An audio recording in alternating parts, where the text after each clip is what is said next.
Oh my god. My apartment! I return home from a quick night run to the store to find my apartment no longer where I left it. Let me clarify. I found it not only on fire, but entirely blasted out of existence. There's a charred, gaping hole in the side of the building where my apartment should be. From my position across the street, I can see my bookcase clinging to the single remaining wall for dear life. No, wait. Ah, there it goes. Up in flames and plummeting to the ground. You know, before this moment, I would have easily described my apartment as a flaming rat hole. Who knew my hyperbole would prove to be so pathetic? Well, almost. I haven't seen any rats. Yet. Through the crowd of firefighters, police, paramedics, and onlookers, I find my friends. Atiyah's eyes are wide with bewilderment, concern etched forcefully onto her face. Beside her, Jaden stands looking nonplussed, though perhaps a bit hungry. I storm over. What happened? Atiyah's all tears and stammering. She doesn't seem to know anything. I'm not surprised. She's young and naive to the point of obliviousness. In the end, I believe she made it out safely and give her a firm hug. As for Jaden, I don't know how he did it, but I'm convinced Jaden's behind this. He is an inhuman monster after all. No, I say that with no exaggeration.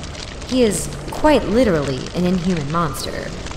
The landlord is not going to be pleased. Pets are absolutely not allowed in my building.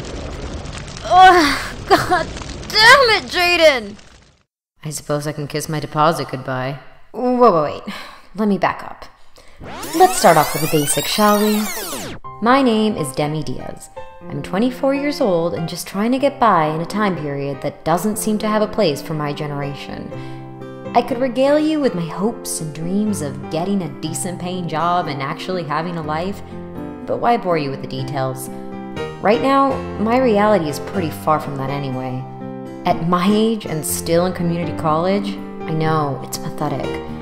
But I don't have the financial means for anything else right now, and I won't be able to achieve the financial means without a degree to land me a job to pay for school. You see my dilemma here? Honestly though, with most people my age still living with their parents, it isn't like I'm alone in this. Hell, if living with my parents was an option for me, I'd be doing it too. But it's not. So back to the grindstone and make rent this month, even if it means giving up groceries for a while. Oh, great.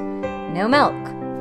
Why would you put the empty carton back in the fridge, Demi? You brilliant gem of a person, you. Oh, snooze button! Oh! So I'm rushing off to school again. I know I should have gotten up earlier, but I had a late shift for work last night. I was exhausted. But now I'm reaping the consequences of hitting the snooze button.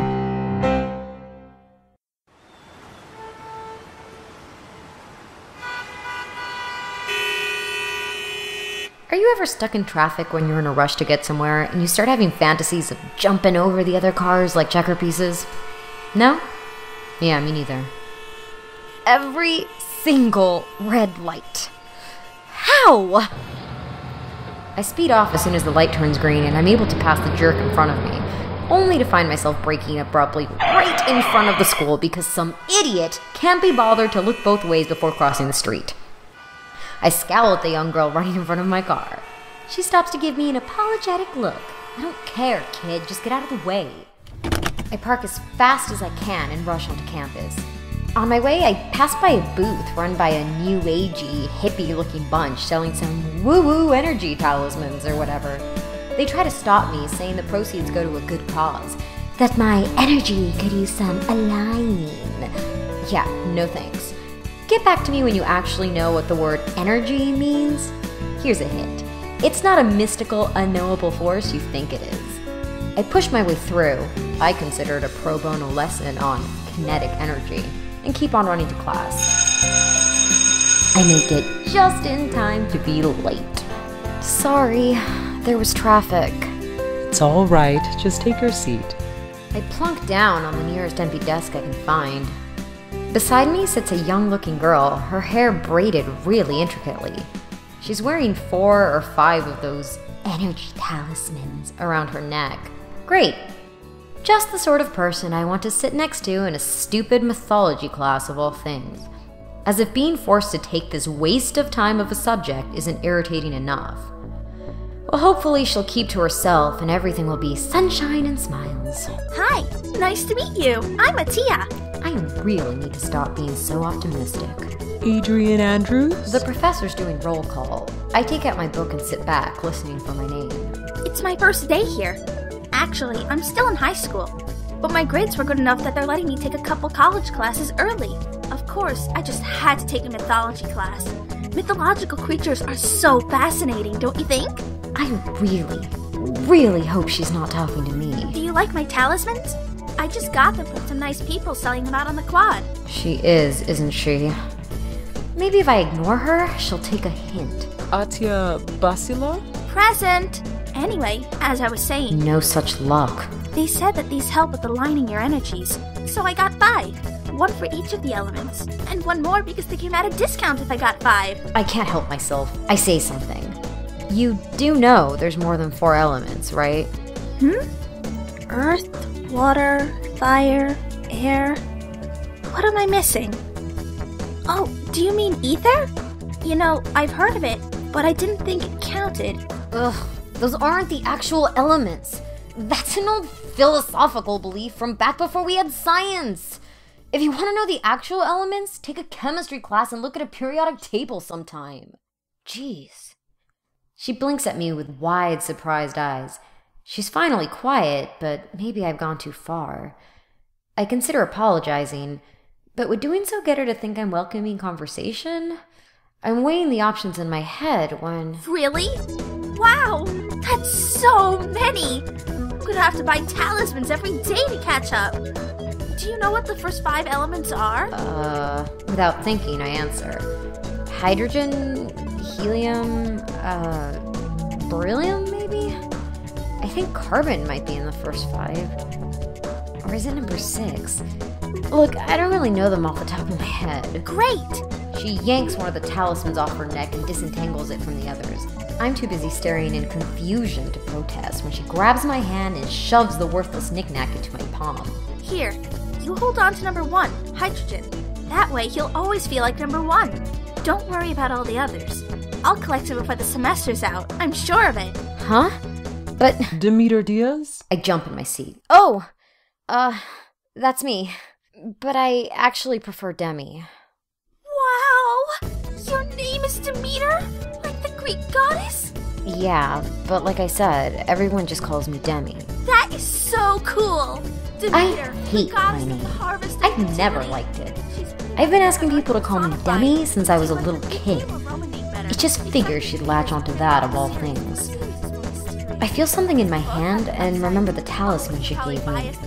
Would it be too offensive if I got up to throw it away right in front of her? Meh. I'll just stuff it in my purse and forget about it for now. Alright class, settle down. I'd like to get started. Oh, we're starting! This is so exciting! I open my textbook and try to ignore her for the rest of the class. Oh, what if I was a goddess? That is so awesome! Of course, I don't think there's a goddess named Atiyah, but if she did exist, what kind of goddess would she be?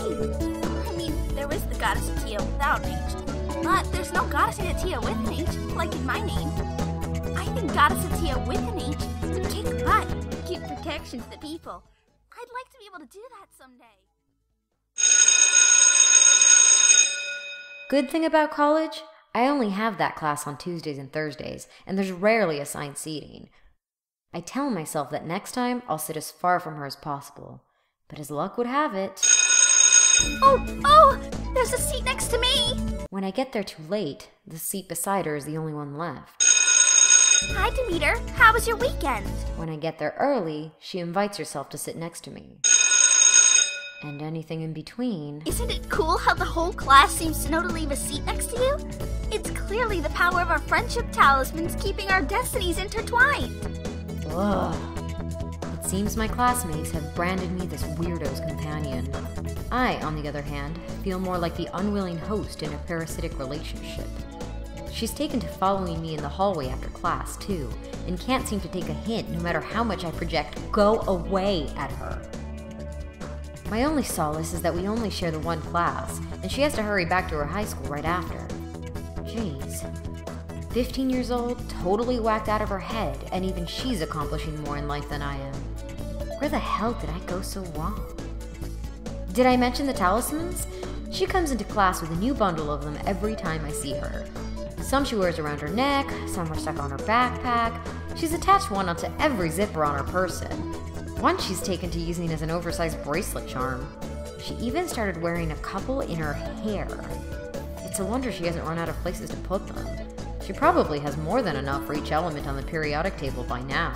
But I'm not going to point that out. I don't want to encourage her by initiating conversation. However annoying she may be, she's harmless enough, and I'm sure she'll get bored of me eventually. As long as I keep to myself and focus on my studies, which I always do. All right, class, let's all pair off for a group project. What? The downside to my strategy is I don't know any of my classmates. None except for... Hey, partner! Oh, no. I can't have my academic future resting in the hands of Talisman Girl here.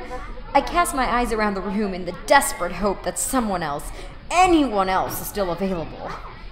Too late. Everyone's already neatly matched up.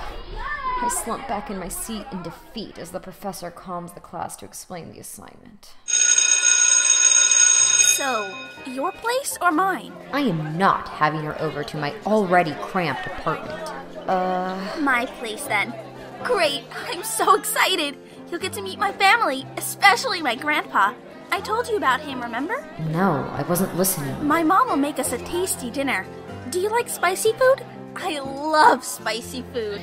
Not really. I mean, it's alright, but nothing too spicy. I don't like to suffer when I eat. Oh, no? Okay, let me text her then, and tell her to make something more mild for dinner.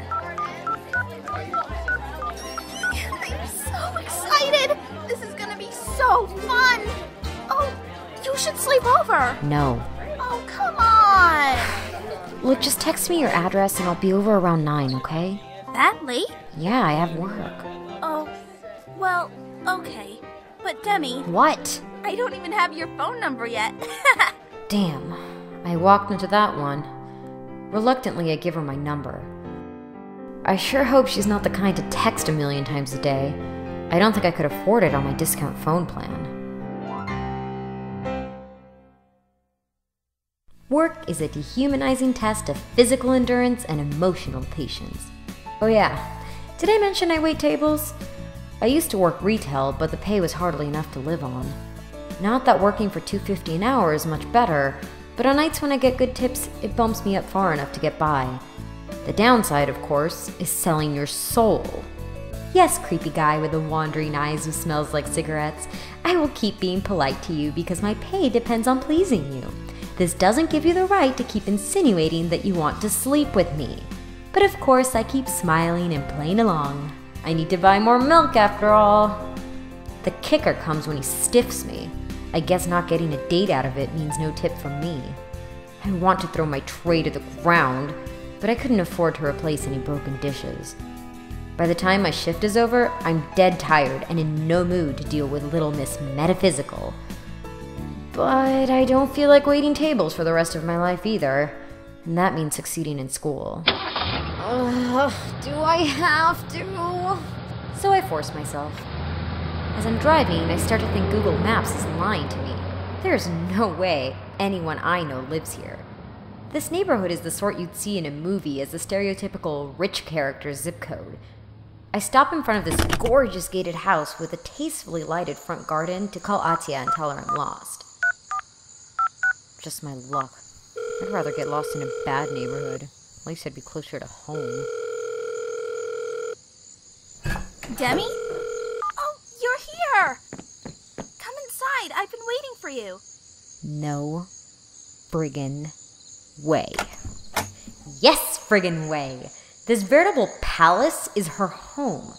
Atiyah seems oblivious to the fact that she lives in the modern-day equivalent of a castle and drags me inside. Dad Dad's away on business, and Mom's busy cooking a late dinner for us right now. But these are my older brothers, Wahid. Hello. Ithnanie. A pleasure. Thalata. Whatever. Arebah. Hey. The twins Hemsah and Sittah. Welcome. And my baby brother, Seba. Yo. Hey. Wow. Big family. This is my amazing new friend, Demeter. Atiyah, please. It's Demi. Just Demi. But why? Demeter's such a beautiful name. Why do you always ask people to shorten it? Because I hate the name Demeter, okay? How could you hate your own name? Now, Atiyah. Shadi! You should respect your friend's wishes. You know how important and personal names are. If she wishes to be called Demi, then Demi she is. You're right, Shadi. I'm sorry. Demi, this is my grandpa, Basir Basilah. It's an honor to finally meet you. Young Atiyah has been talking about you non-stop. Oh, really? I can't imagine what she's been saying. Really, I can't. I barely talk to her. Atiyah, your friend looks too tired to socialize with a house full of strangers. Why don't you take her up to your room so she can rest? I'll have the boy bring you some cookies while you wait for supper. Okay, come on. I'm dragged up the stairs and down an expansive hallway to her room. Jeez, her room alone is bigger than my whole apartment. My life. Oh, I wanted to show you my bestiary anyway. Your what? It's a book of mythological creatures from all around the world. Shadi gave it to me. It's really, really old. Like hundreds of years old. So she claims, and yet she slams it around like that. It's great. It has information about all sorts of other folk. The drawings are really good, too. Some of them are lovely, and some of them are so scary. I used to try to draw my own versions when I was little. Oh, and some of them even have true names for the known members of each race. What are you talking about? A true name. Every other folk has two names. One is the name they give out and go by. The other is their true name, which they guard with their lives, because to speak in other folks' true name is to have power over them.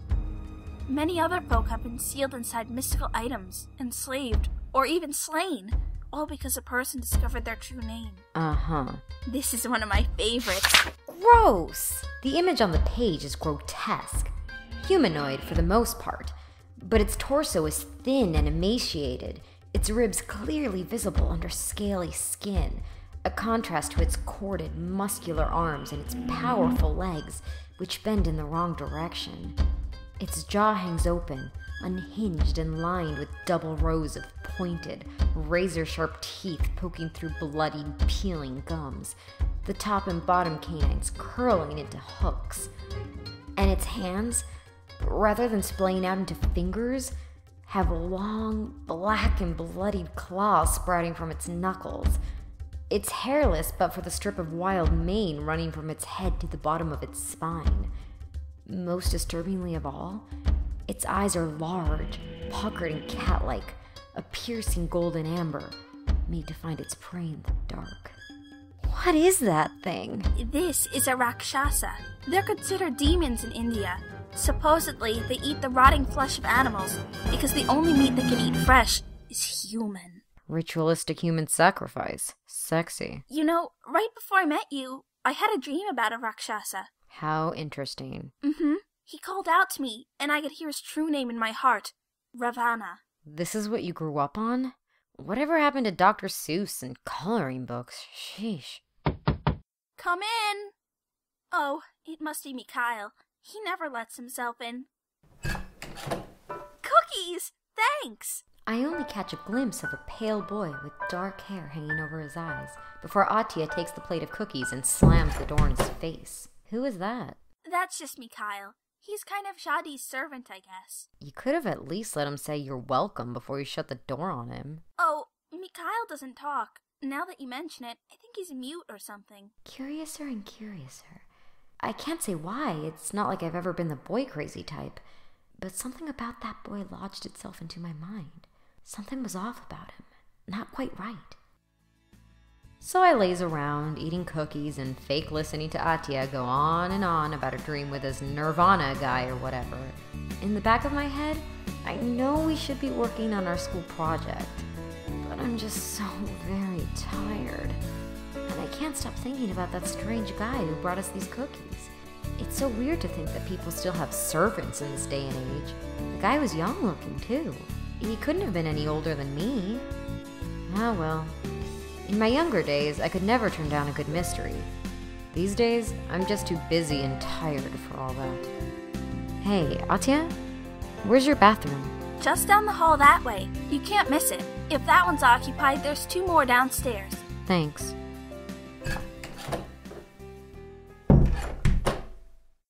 I head down the hall, and sure enough... I'm in here! Can't a kid take a leak in this house? I prefer not to answer that and hurry downstairs. I still can't get over how huge this house is.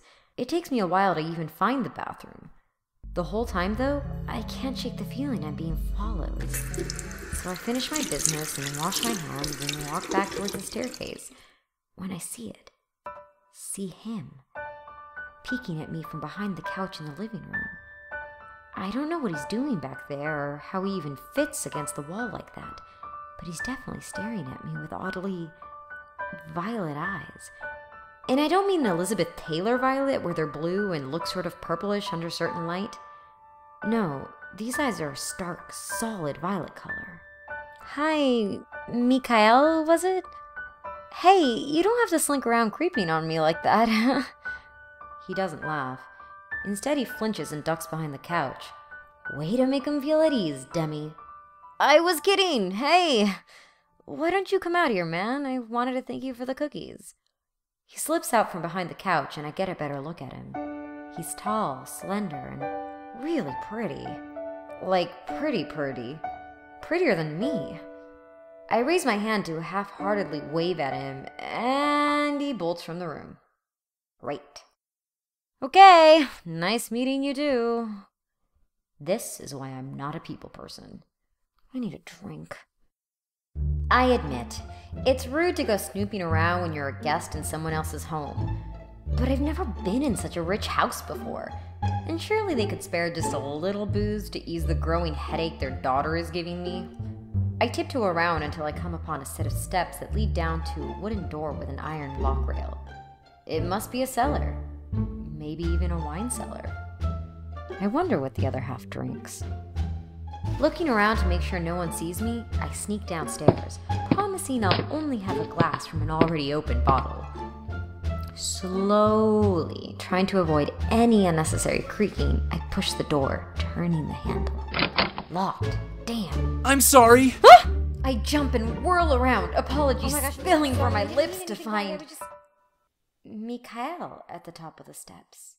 So very sorry. I didn't mean to scare you, but that room belongs to the master. No one is allowed down there but himself. And me. Atiyah said you were mute. Oh, no, I'm not. But you mustn't blame Miss Atiyah for misinforming you. I'm afraid I've inadvertently given her that impression. The fault lies solely with me, and I'm very sorry. Are you for real? Dude, you're their servant, not their slave. So what's down there? Is it a wine cellar? No, not exactly. It's where the master keeps the artifacts he's collected in his travels. And where I sleep. You sleep in a cellar? Wow, not cool. So, then this is sort of like your bedroom. In a way, I suppose, but it really belongs to the master. So why don't you show me around? It's your room. Have a girl over for a bit. Call me horrible for taking advantage of the situation, but now I'm really curious and half convinced there's dead bodies in there. Come on, please? Sure. But please don't touch anything. You got it, Pops. It was probably a bunch of overpriced junk only the rich could see value in anyway. Right this way, then.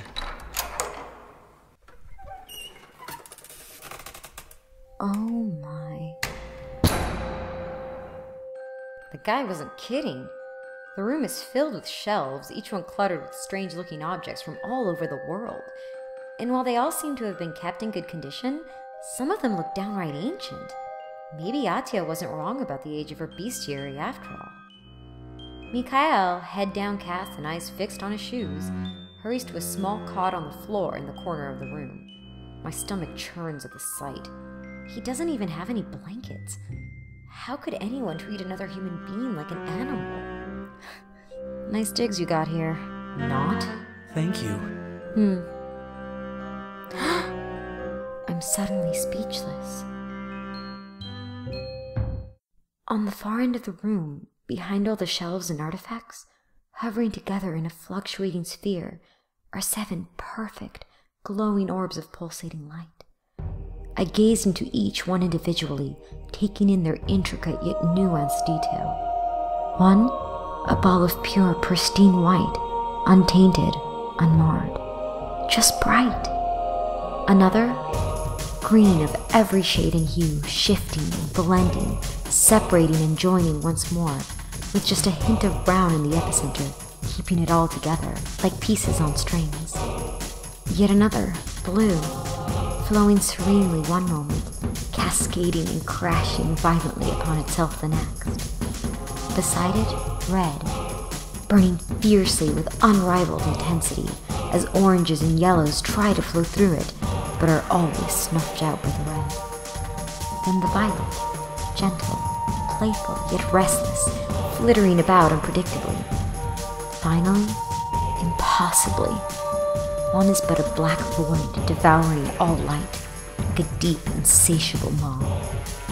All 6 revolve around the strangest one of all, an opalescent sphere which appears to ever switch between solid and intangible. I do not even feel myself step closer, mesmerized. I simply find myself there. I reach up. No, don't! I feel nothing as a fingertip pricks the center sphere. I hear only a soft chime as it erupts. The world splits in 2 before me, and I fall through the cracks.